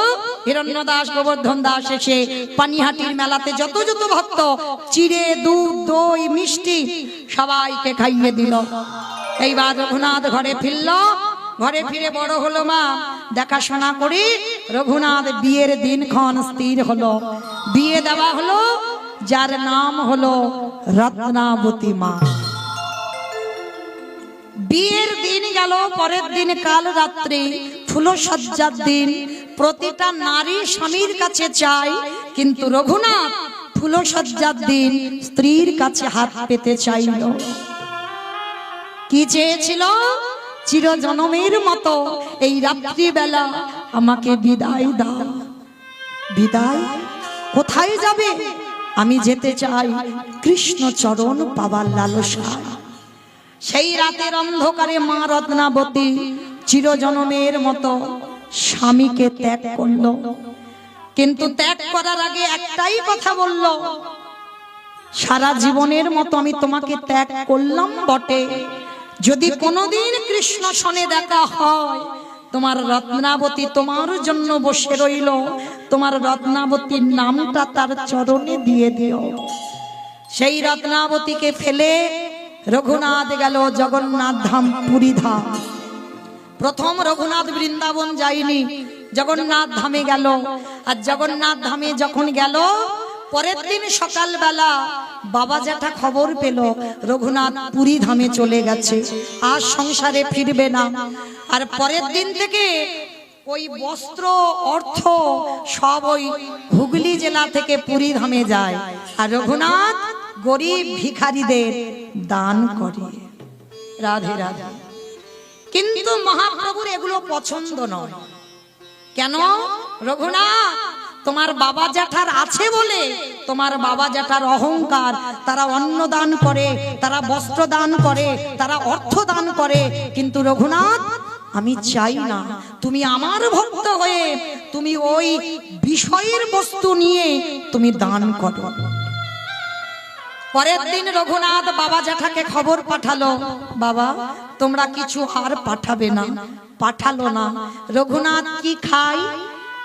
ওই পুরী ধামে নগরে নগরে ভিক্ষা করে যা পায় নিজে রান্না করে প্রসাদ পায়। সেটাও আমার মহাপ্রভুর পছন্দ নয়। রঘুনাথ যে ভিক্ষা করে খাবে এটা প্রভুর পছন্দ নয়, সেটাও বন্ধ করে দিল। তাহলে কি খাবে?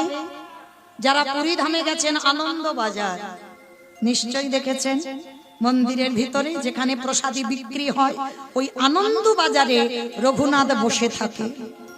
আর ওই যেগুলো বেশি হয় যদি কেউ কৃপা করে রঘুনাথকে দেয়, এটাও আমার গৌর হরির পছন্দ নয়। স্বরূপ দামোদরকে দ্বারা খবর পাঠালো, রঘুনাথকে গিয়ে বলো ও যে অযাচিত ভাবে কারোর কাছ থেকে কিছু চেয়ে খাবে, পছন্দ নয়। তাহলে কি করবে মা? আনন্দ বাজারে বসে রইল, কেউ দিচ্ছে তাও পছন্দ নয়। তাহলে কতটা পরীক্ষা নিয়েছিল ওই জমিদারের ছেলে রঘুনাথের উপরে। শেষে দিন চলছে কি করে, এক সপ্তাহ কিছু খাইনি রঘুনাথ। আর শেষে খিদের জ্বালা যখন সহ্য হচ্ছে না, ওই জগন্নাথের যে রান্নাশালা আছে দেখেছে, রান্নাঘর, ওই রান্নাঘরে যে নর্দমা নালা আছে না, যে নালা দিয়ে দেখবেন ওই অন্ন ব্যঞ্জন অল্প অল্প ভেসে যায়।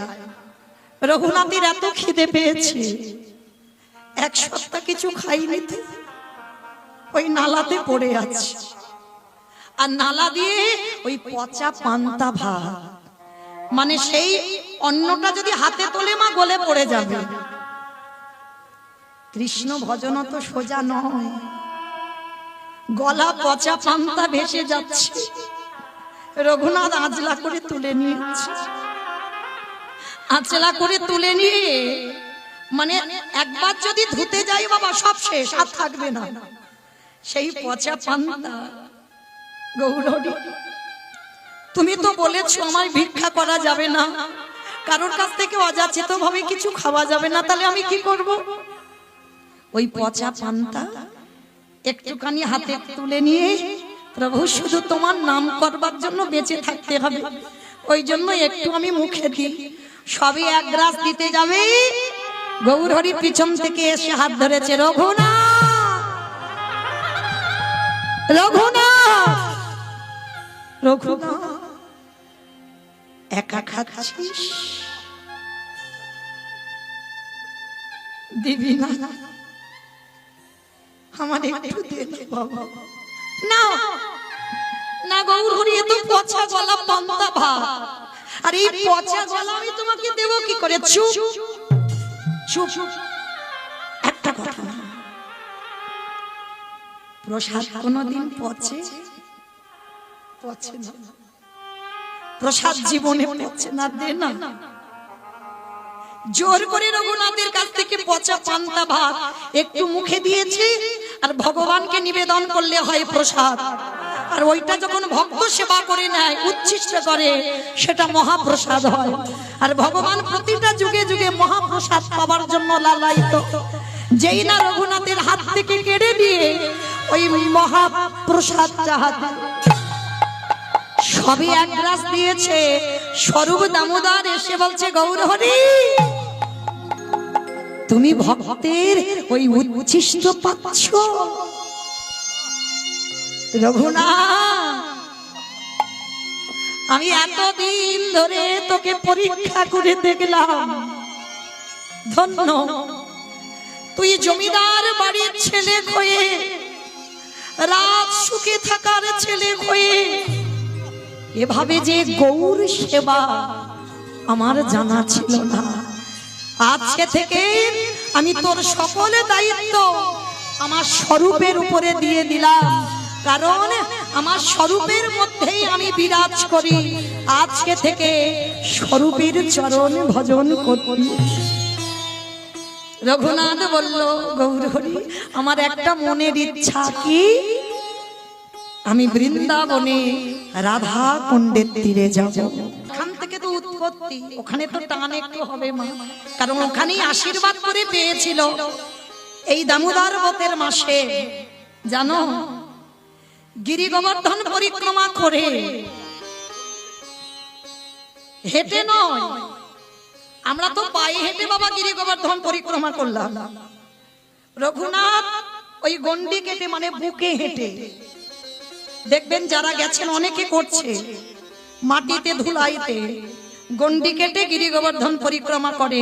আর সেই গিরি গোবর্ধন পরিক্রমা করে অনাহারি অনিদ্রায় রাধা কুণ্ডের তীরে বসে হৃদয়ে হাত চাপড় দিয়ে শুধু একটাই কথা বলতো, রাধে একবারে দেখা দাও, দেখা দাও, দেখা দাও। এত রোদ রাধারানী করুণাময়ী থাকতে পারত না, নিজের উড়ানিটা নিয়ে আমার রঘুনাথকে আচ্ছাদন করে আমার রাধারানী দাঁড়িয়ে থাকত।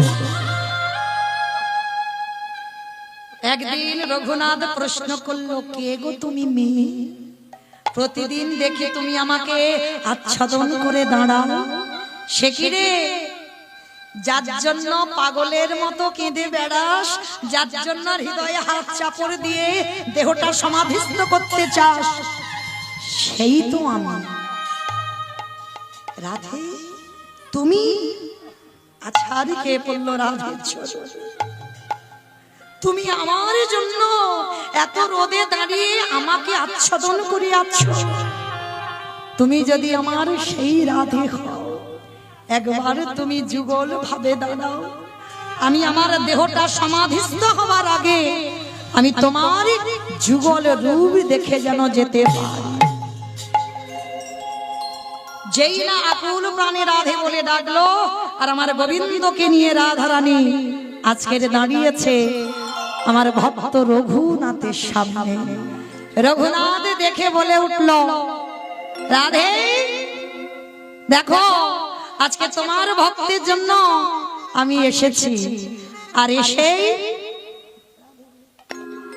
যেই না বাবা রাধারানী আমার গোবিন্দকে নিয়ে দাঁড়ালো, আর সেই রূপ আমার দর্শন করতে করতে রঘুনাথের বদন থেকে বেরিয়ে এলো, রাধে গো,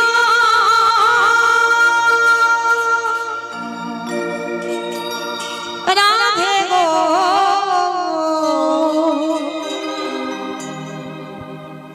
একবারে দেখা দাও রাধে, একবারে দেখা দাও। ও রাধে গো,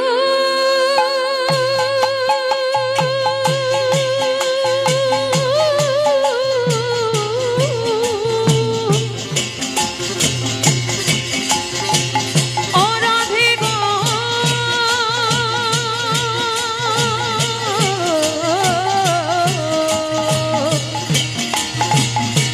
রাধে গো,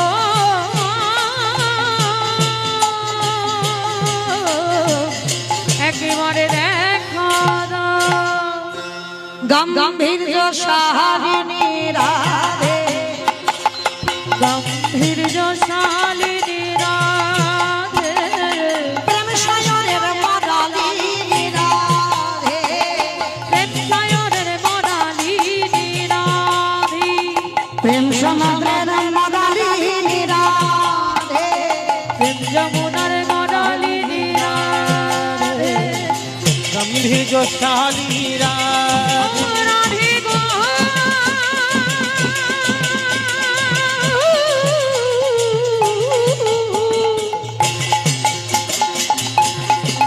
ও রাধে গো,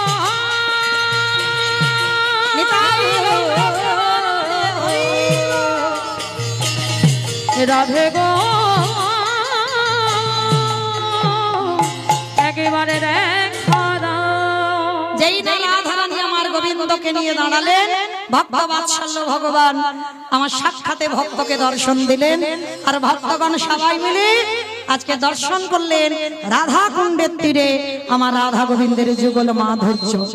তাহলে মায়েরা আপনারা দেখেন আমার সেই চৈতন্য মহাপ্রভু জগৎবাসীকে শিক্ষা দিলেন, ওরে জগৎ ভগবানের চরণে যদি বিশ্বাস রাখা যায় অবশ্যই ভগবত কৃপা লাভ হয়।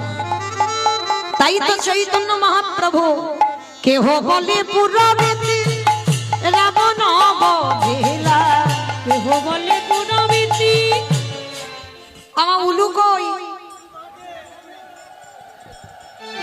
কেহ বলে পুরাবেতি রাবণ বধিলা, কেহ বলে পুনবিতে আমার গোনারি, গোনা গোনা গোনা গোনারি,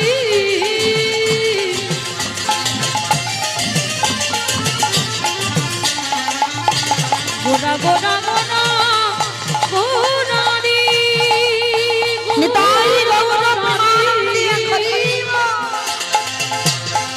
ওই নদিয়ার প্রাণী গোরা আমার আমার প্রাণী গোরা।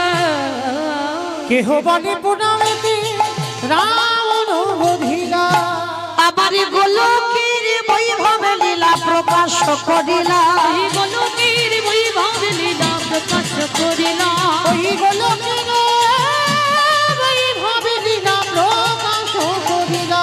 শ্রী রাধারে ভাবে গোড়ায় অবতার, এই রাধারে ভাবে রে গোরা অবতার, শ্রীরাধারে ভাবে গেলে গোটা অবতার, ওই রাধারে ভাবে রে গোরা অবতার। ও গো হরে কৃষ্ণ নামে গৌরের করিলা প্রচার, হরে কৃষ্ণ নামে গো করিলা প্রকাশ, ওই হরে কৃষ্ণ নামে গৌর করিলা প্রচার। এইবারে লীলা প্রকাশ হলো, এইবারে লীলা প্রকাশ হলো, এইবারে লীলা প্রকাশ হলো, এইবারে লীলা প্রকাশ হলো গোলকের বৈভব লীলা প্রকাশ করিল ওই গোলকের বৈভব লীলা প্রকাশ করিলা বাসুদেব ঘোষে কহে করি জোড়হা করি জোড়হা ওগো যে গৌর সেই কৃষ্ণ সেই তো জগন্নাথ তো জগন্নাথ আহা বাসুদেব ঘোষে কহে এইবার লীলা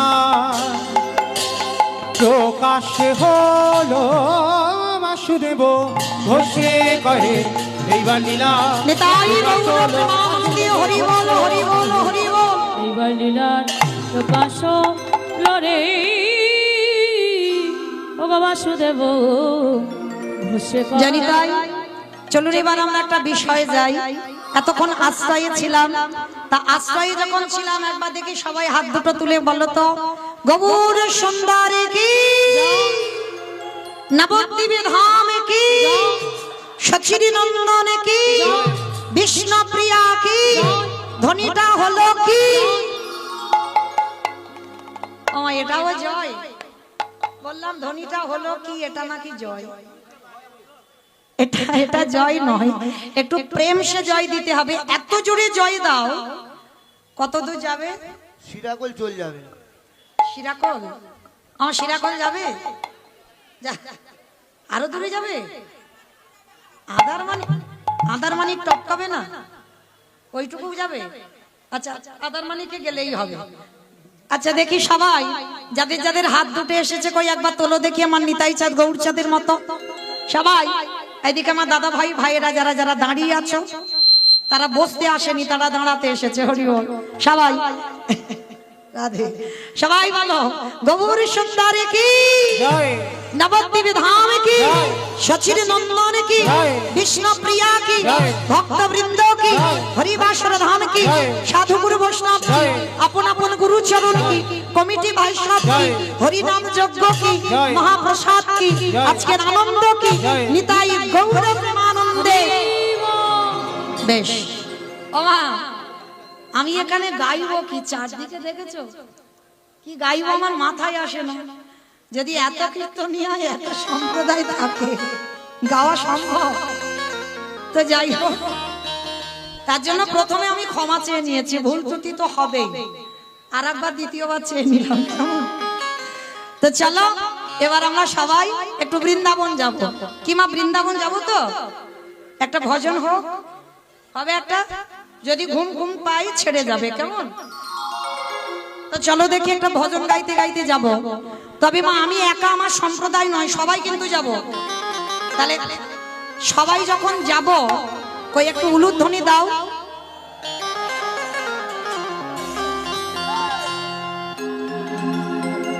ও রাধে মে দোষামি मैं हूँ राधे तेरो दास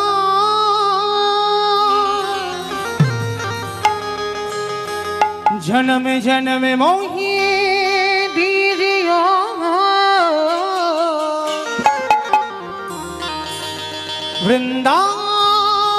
वृंदावन में वास जय राधे श्री राधे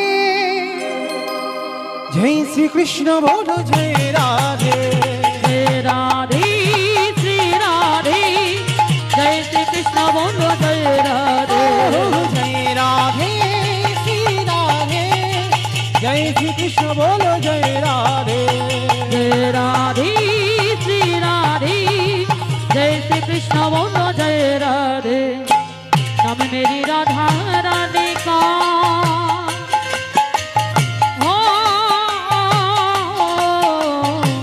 नाम मेरी राधा रानी का जिसने गाया है ओ बाके बिहारी ने उसे अपना बनाया है ओ माँ की बिहारी ने इसे अपना बनाया है जय राधे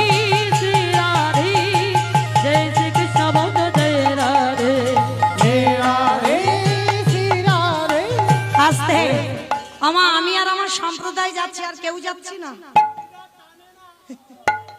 শরীর টানে না। কই দেখি সবাই, কই আমার সঙ্গে দেখি হাত দুটো তোলো দেখি। খেয়ে দিয়ে এসেছো তো? খেয়ে দিয়ে এসেছো? কই হাত দুটো তোলো এবার দেখি সবাই একসঙ্গে তালে তালে। কই আমার দাদা নাম ভাই মেরি রাধা সবাই রাধিকা ও নাম মেরি রাধা রাধিকা जिसने गाया है वो माँ के बिहारी ने उसे अपना बनाया है वो माँ के बिहारी ने उसे अपना बनाया है जय राधे श्री राधे जय श्री कृष्ण बोलो जय निताई राधे गौर हरि बोल हरि। श्री राधे जय श्री कृष्ण बोलो जय श्री राधे श्री राधे श्री राधे আস্তে মামা কই হাতগুলো কই রাধে নাম একবার বলবে না? তোলো দেখি সবাই। আজকে শেষ দিনে অন্তত রাধা নামটা জপ করো সবাই একসঙ্গে। শ্রী রাধে শ্রী রাধে শ্রী রাধে श्री राधे श्री राधे श्री राधे श्री राधे श्री राधे श्री राधे श्री राधे श्री राधे श्री राधे श्री राधे श्री राधे श्री राधे श्री राधे श्री राधे श्री राधे श्री राधे श्री राधे श्री राधे राधे राधे নিতাই গৌর হরি বল। जय राधे श्री राधे जय श्री कृष्ण बोलो जय राधे जय राधे श्री राधे जय श्री कृष्ण बोलो जय राधे ओ जय श्री कृष्ण बोलो जय राधे ओ जय श्री कृष्ण बोलो जय राधे ओ जय श्री कृष्ण बोलो जय श्री कृष्ण बोलो जय राधे প্রেম সে বলো রাধা রানী কি। আমার ধ্বনিটা ঠিক হলো? দূর ঠিক হয়নি, একটু চাল শেষ হয়েছে। আমার একটু প্রেম সে দিতে হবে। আচ্ছা মা, তোমাদের কি উস্তির এলাকার শাশুড়ি বৌমাতে ঝগড়া টগড়া হয় না? প্রত্যেকদিন হয়, প্রত্যেকদিন। হয় না? সত্যি সত্যি? বেশ না। আচ্ছা আমার আধারমানিকে নয় একটু বেশি হয়, এখানে একটু কম হয়, কিন্তু হয়। আর আচ্ছা যদি হয় ওই ঝগড়ার সময় যে গলাটা বার হয় একটু বের করে দেখাও, একটু জোরে বলো রাধা রানী কি, বৃন্দাবনেশ্বরী কি, যমুনা মাইয়া কি, নন্দগাঁও কি, উঁচাগাঁও কি, বর্ষানাম কি, ভক্তবৃন্দ কি, হরিবাসর ধাম কি, সাধু গুরু বৈষ্ণব কি, আপন আপন গুরুচরণ কি, কমিটি ভাই সব কি, হরিনাম যজ্ঞ কি, মহাপ্রসাদ কি, আজকের আনন্দ কি, নিতাই গৌর প্রেমানন্দে। পৌঁছে গেলাম বৃন্দাবন, আর সেই বৃন্দাবনে গিয়ে আজকের আমরা আস্বাদন করব ষড় গোস্বামী পাদ, শ্রীরূপ সনাতন ভট্ট রঘুনাথ, শ্রীজীব গোপাল ভট্ট দাস রঘুনাথ। এই ছয় গোসাইয়ের করি চরণ বন্দন, যাহা হইতে বিঘ্ন নাশ অভীষ্ট পূরণ। এই ষড় গোস্বামী মানে ছটা গোস্বামীর মধ্যে আজকের আমরা একটা গোস্বামীর কথা আলোচনা করব, যে গোস্বামীর নাম হচ্ছে শ্রী রঘুনাথ দাস গোস্বামী। মায়েরা বেশিক্ষণ নয়, আর আধ ঘন্টা বা 45 মিনিট এইটুকু শুনবেন। এই রঘুনাথ দাসের জীবনীটা শ্রবণ করে সংসারে থেকে কি করে বৈরাগ্য পালন করা যায়। মহাপ্রভু আস্তে আস্তে আস্তে কথা নয়, এবার একটু শান্ত হয়ে যাও, খুব চঞ্চল, খুব গন্ডগোল। হ্যাঁ, একটু শান্ত না হলে কীর্তন হয় না গো। তো যাই হোক, একটা কথা বলি মা, আমার ভক্ত চরণে একটা নিবেদন। আপনারা জানেন আজকের আমাদের শেষ রজনী, প্রসাদেরও ব্যবস্থা আছেন, প্রত্যেকে প্রসাদ পাবেন। দূর দূরান্ত থেকে ভক্তরা যারা এসেছেন সবাই প্রসাদ পাবেন। কিন্তু তার আগে আমার দাদা ভাইদের হয়ে, বাবাদের হয়ে আপনাদের কাছে একটা নিবেদন। আমার ভাইরা, দাদা ভাইরা আপনাদের কাছে যাবেন, যার যেমন সামর্থ্য আছে, যার যেমন ক্ষমতা আছে। আমি জানি কয়েকদিন ব্যাপী কীর্তন হচ্ছে বাবা, অসম্ভব, কিন্তু এই রকম কীর্তন মুর্শিদাবাদ, নদিয়া, বাংলাদেশ, মালদাহ জেলায় হয়, যেটা আমাদের উস্তির এলাকায় এই রাধা গোবিন্দ মন্দিরে হয়, যে প্রতিদিন এই রকম কীর্তন। তো জানি আপনাদের একটু কিন্তু বোধ হয়, তবু তো আজকের দিনটা শেষ দিন, আর কালকে থেকে কেউ আপনাদের কাছে যাবে না ভিক্ষা ঝোলা নিয়ে, আবার 1 বছরের জন্য অপেক্ষা করতে হবে। আর এই 1 বছরের মধ্যে কে থাকবে আর কে যাবে এটা তো বলা যায় না। তাই আমার কমিটি দাদা ভাইরা আপনাদের কাছে যাবেন, আর তাদের হয়ে আপনাদের কাছে নিবেদন, প্রত্যেকে কিছু না কিছু, যতজন ভক্ত আছেন, যারা খাওয়া দাওয়া করে চলে গেল তাদের কথা বাদ দাও, ওরা তো আসেনি কীর্তন শুনতে, ওরা একটু দেখতে এসেছে আর একটু খেতে এসেছে। তো যাই হোক, যারা চলে গেছে তাদের বাদ দিলাম, যে কজন আছেন আপনাদের কাছে নিবেদন, আপনাদের কাছে যাবেন আমার ভাইরা, দাদা ভাইরা, যার যেমন ক্ষমতা আছে আপনারা একটু ওদের আঁচলে দেবেন। একটা কথা মনে রাখবেন, ব্যাংকে টাকা রাখলে নমিনও রাখতে হয়, আর এখানে তো নমিনও রাখতে হয় না। 1 টাকা দিলে সেটা তোমার, কিন্তু ওই 1 টাকার বদলে ভগবান যে কত কত লাখ টাকা তোমায় পৌঁছে দেবে সেটা কল্পনাও করা যাবে না। কারণ এরা পেটে খাওয়ার জন্য নেয়নি, ধর্ম কাজের জন্য নিয়েছে, ভগবত সেবার জন্য।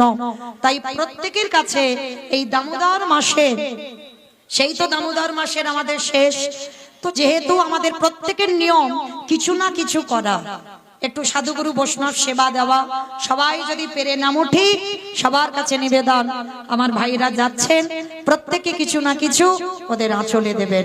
নিতাই গৌর প্রেমানন্দে, হরি বল হরি বল। তো মাইরা যারা যারা দেবেন, দেখবেন যেন একটু ঝনঝন আওয়াজটা না হয়, কেমন? একটু বেশি বেশি দিও, যেহেতু আমি তার কীর্তনিয়া নয়, আপনাদের কাছে কীর্তনিয়া নয়, বাইরে কীর্তনিয়া, আপনাদের কাছে আমি একজন, এই কমিটি দাদা ভাইদের মধ্যে আমি একজন, মানে একেবারে আপনাদের কাছের মানুষ। কীর্তনিয়া বলা ভুল হবে, মানে ঘরের লোক, সব ঘরের লোক, তাহলে কীর্তনিয়া নয়। তাহলে চলো প্রত্যেকে দেবেন, কিন্তু কেমন, যদি অল্প কিছু হয় সবাই দেবেন। নিতাই গৌর কৃষ্ণ প্রেমানন্দে, হরি বল হরি বল। চলো শ্যামের বামে, শ্যামের বামে, শ্যামের বামে দাদা গেল নবীন কিশোরী গো। ও শ্যামের বামে দাদা এলো নবীন কিশোরী, শ্যামের বামে দাঁড়াইল নবীন কিশোরী গো। ওই শ্যামের বামে দাদা এলো নবীন কিশোরী, ললিতা বিশাখায়াদি, ও যত সহচরী গো, যত সহচরী। আমার দেখি সবাই মিলে একবার যাবার সময় হাত দুটো ধরো তো দেখি একবার সবাই। পদ্মের পাতা হে পাতায় দিচ্ছে করতালি, পদ্মের পাতায় পাতায় দিচ্ছে করতালি, ও পদ্মের পাতায় পাতায় দিচ্ছে করতালি ও গো। পদ্মের পাতায় পাতায় দিচ্ছে করতালি। আরে গান দাসে মাগি গামা, ও চরণ মাধুরী গো, চরণ নিতাই মাধুরী। গৌর হরি বল। নিতাই গৌর প্রেমানন্দে, হরি নিতাই গৌর হরি বল, গৌর হরি বল। আস্তে আমা, আজকে যেহেতু আমাদের শেষ, দেখি একবার আমার সঙ্গে সবাই একটু গাইবে, গাইবে জোরে জোরে গাইবে তো। তাহলে আমি আগে বলি, তোমরা সবাই পরে বলবে, আমার সঙ্গে দোয়ারি করবে, কারণ এই সম্প্রদায় এতক্ষণ দোয়ারি করলো, এবার আমি গাইবো, তোমরা দোয়ারি করবে, কেমন? দুহাতে তুলে বলি রে কৃষ্ণ নাম, করবে তোদের সকল অনুষ্ঠান। আগে আমি বলবো, পরে সবাই বলবে, কেমন? হরে কৃষ্ণ, হরে কৃষ্ণ, কৃষ্ণ কৃষ্ণ হরে হরে, হরে রাম, হরে রাম, রাম রাম হরে হরে। বলো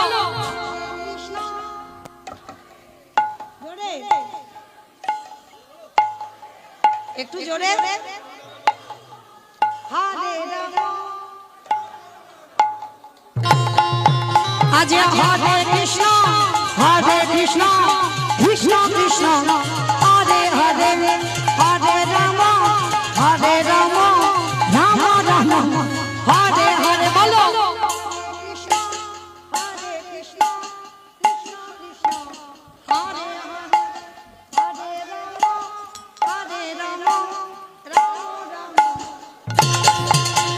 হরি নামে সবাই মেতেছিল একসঙ্গে গৌরাঙ্গ নাচো। ভক্তগণের সঙ্গে লয়ে হরে কৃষ্ণ গায় এই হরি নামে মেতেছিল গৌরাঙ্গটাই ভক্তগণের সঙ্গে লয়ে হরে কৃষ্ণ নাম। পালন করি এই মহানাম ভজরে মন হরে কৃষ্ণ নাম প্রেমানন্দী বাহু তুলি নাচুরে মন কৃষ্ণ বলি। বলো হরে কৃষ্ণ কৃষ্ণ কৃষ্ণ হরে হরে হরে রাম রাম রাম হরি হরি। পিতা পিতরে গেল এই মহানামে মধুর নাম ছড়িয়ে দেব সকল গ্রামে কত পাপি তাপি তোরে গেল এই মহানামে মধুর নাম ছড়িয়ে দেব সকল গ্রামে। শহরে গিয়ে গাইব কৃষ্ণ নাম এটা হবে বৃন্দাবন